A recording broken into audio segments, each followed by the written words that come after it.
My homemade fuel trailer here. This was a summertime project. Just using materials we had, under $1,000 in it. It's 300 gallons, combine holds 250, so we can fill it a little bit more than once. So for our farm, $1,000 investment, maybe $1,000 investment. Main part of it was this DEF system, $60 on Amazon. Had everything else, can't complain. I think it came out looking pretty good.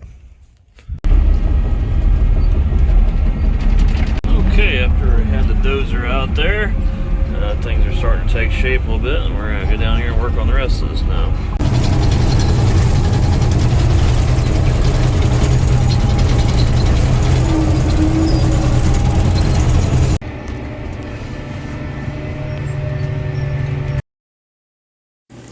Well, as we continue to have fantastic weather, our land improvement projects are well underway, including multiple tree line cleanups, tiling, terracing, and other work.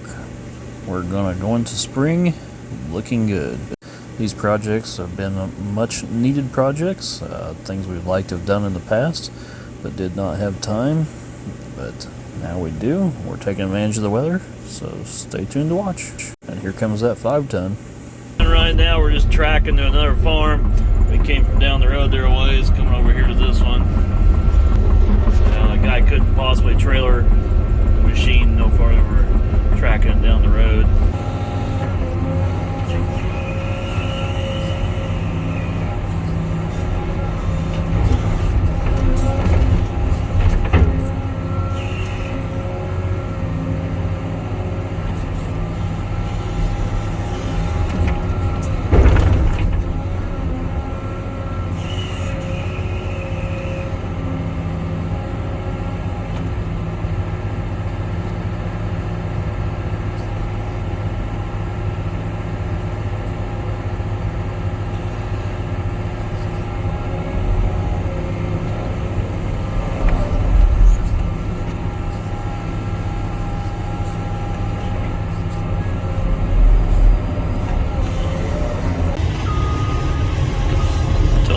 Trees.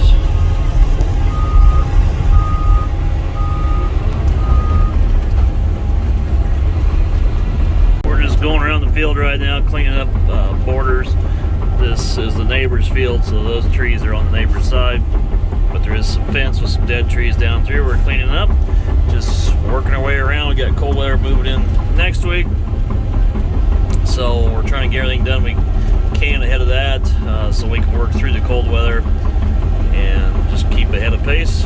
Hopefully we push us into the new year, keep excavating until that point, and then we'll be able to winter out in good shape and have a really good jump on next spring, where we can just do our fertilizer work and go right into planting.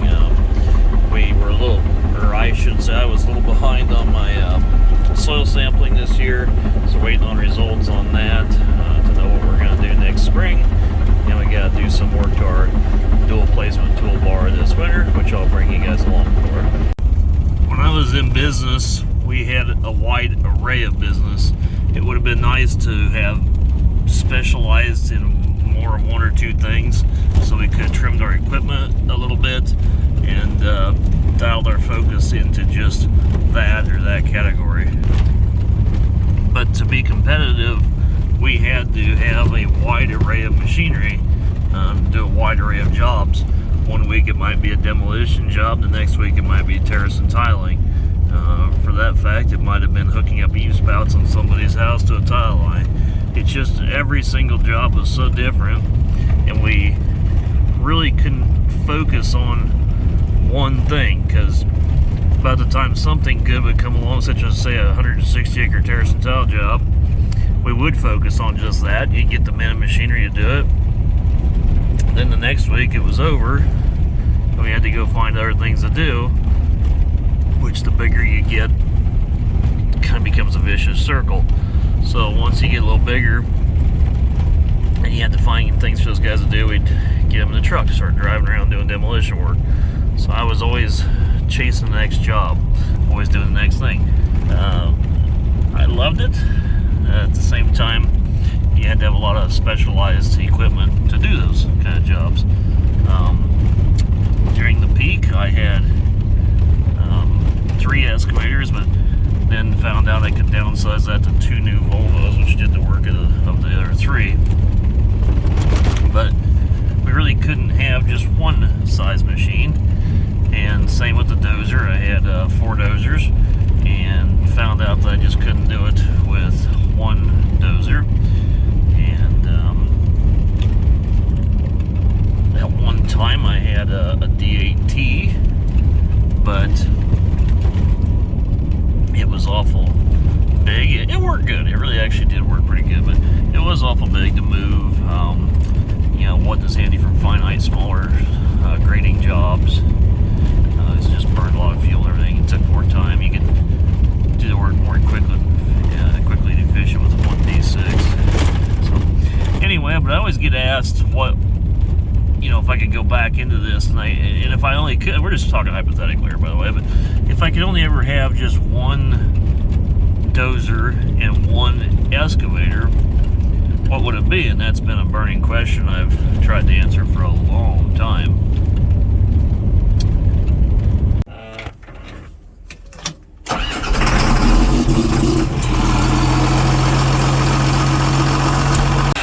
I need to get a longer cord that I can get up here to the pickup with. And to answer that question, if I could only have the one dozer and one excavator for the work that I'm doing on farms and farm only with some demolition, we'll have to use that disclaimer. I would go with the John Deere 950K LGP machine, equipped with VPAT blade, rippers, and 36-inch shoes. For the excavator, I would go with the Volvo 355. Since posting the pictures of the trencher in action, I was asked several times about tile plows, why do we still use wheel machines, etc. And you're looking at the 2710 machine I had. I also had a 2600 open station trencher. In our area, we use a wheel trencher because of the land.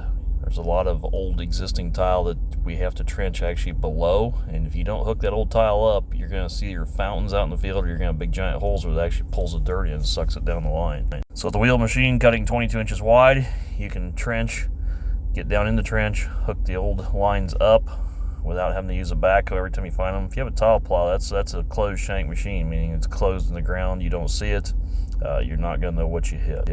And here's some pictures of Hydromax's new model, the 2730. Additionally, a trencher will mix and stir the materials, meaning you actually have to backfill an open trench. When you do that, you get a pulverization of the material, and it creates a loose curtain of dirt, which allows better permeation to the tile line. In a clay-based soil, a tile plow has a tendency to smear the trench, which actually takes time for the soil to permeate into the line. Wheel trenchers are still widely used in the tiling industry, primarily for installing mains because of their ability to dig wide. And they're available from several manufacturers, including Vermeer, which uses the Hydromax wheel, as well as Buckeye and others. I get a little compliments on this 850. It's a pretty good machine. Obviously, we didn't buy it new. If you follow the channel, you know where it came from, or if you follow the second channel, you know why we have it. This winter, I intend to put a cab kit in here. Some of the upholstery is getting pretty shot, floor mats getting shot, and John Deere's discontinued most of the interior.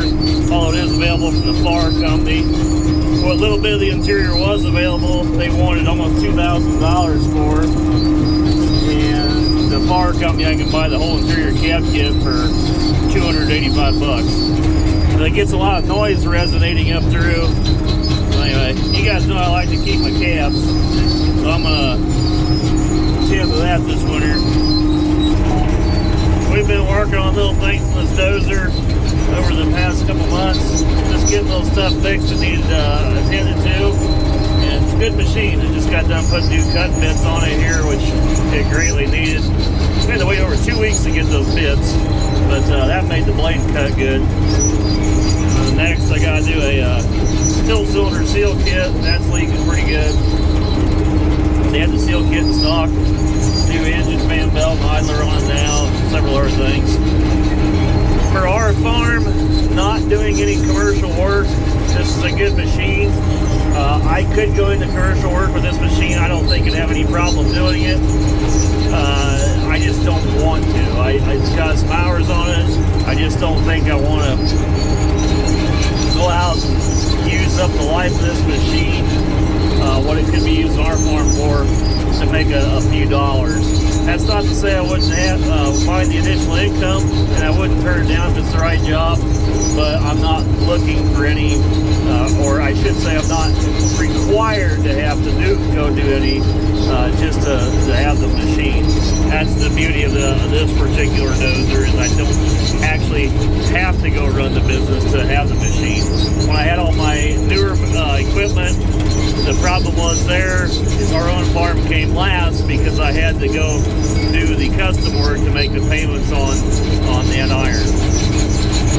So you're wearing out your steel for everybody else just to pay for it. In the end, you hope you have enough time to catch a few of your own jobs in the process. But it wasn't always the case, because we're getting a great winter this year, but we've had other winters where it froze out in early November. So when you get that, it's hard just to make the payment alone, let alone have time to do your own farm.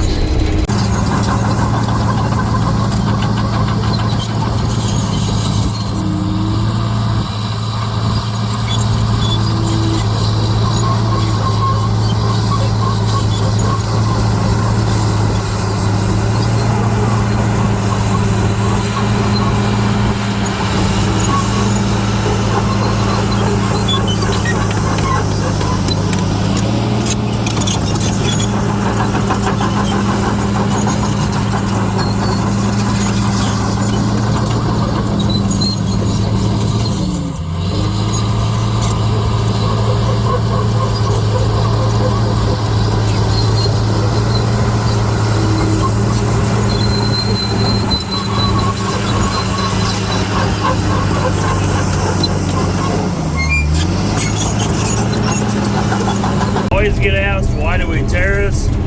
Simple answer is erosion control. The longer version of that answer would be to better farm the ground. We're not only stopping the ruts, we're taking a hill that has a big, sharp, deep ditch at the bottom. We're actually kind of cutting it out, shaping that hill so we got a more contoured, better flowing piece of ground. Our soil does not have sand in it, so if we don't put terraces in western Iowa, that's not all of western Iowa, but in our area of western Iowa, we end up with big, deep ditches and gullies down our fields if we don't put these in here. This machine is a semi-U blade. Semi-U blades, out of my experience, work the best for terracing operations, especially this one because it has the LGP tracks. It means that the semi-U blade's a little wider. They carry a nice even load, so you got a nice square ribbon of dirt, whereas a straight blade has more of it trails off the edges, so your pile of dirt's kind of like a triangle.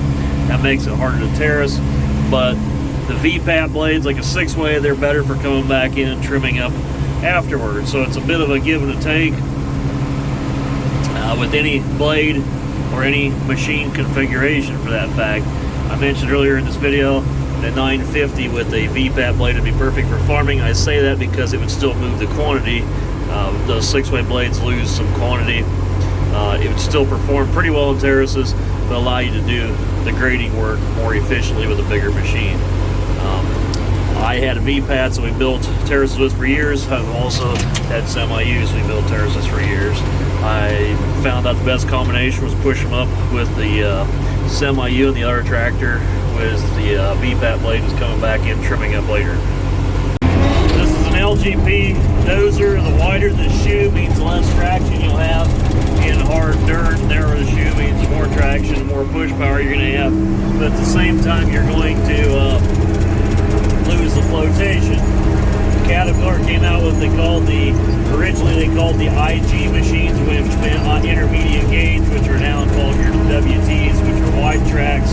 That was an in-between shoe, which is typically 30 inches, so it wasn't narrow, but you still gained the traction of a narrow shoe, but you also gained more of the footprint of a wider shoe. It was a compromise, in other words. They work real well in our area, so you see a lot of WT machines around the area. This machine is a full LGP they're low ground pressure, they put one more bottom carrier roller on the track frames. What I don't like about that additional carrier roller is when they do that, that means the blade goes out there farther. That means when you pull up to a terrace like this, your front idler, which is your big front sprocket or your big front wheel that carries your track, that will tend to climb the incline first. When you have a shorter track frame, your blade's about the same distance. You can get that blade up on the stack of dirt before that track frame hits the terrace incline. So you got to get used to your machine, what you're using. The D8T LGP we had, it had the same track frame and length as a narrow gauge machine, but it also had the wide shoes. So it actually worked really, really well. The only thing about it was heavy. The heavier they get, you go up on that pile of dirt, it'll push that pile of dirt out. So you really got to learn how to build a terrace with it. You get too light a machine, guys will tend to, say, get a nice 2-to-1 slope on your terrace. They'll end up getting kind of a swale to them because that machine's not heavy enough to actually pack the dirt. It just kind of floats up there whenever you're pushing, and then you just end up getting a poor slope or a poor incline. Makes them easy and quick to build, but they don't have any structural rigidity. They tend to wash out. I always took a lot of pride in my terraces, make sure they look good, sure the slope height's right. This was the product that we were selling, so we wanted to make sure that our product was better than our competition. Well, I hope you guys have been enjoying the series of land improvement projects I've been working on. New cutting bits are working great. I'm going to keep dozing, working on cleaning up the channel here right now. Just got back from getting a snack and a drink. So I'm going to keep pushing. Thanks you guys for watching.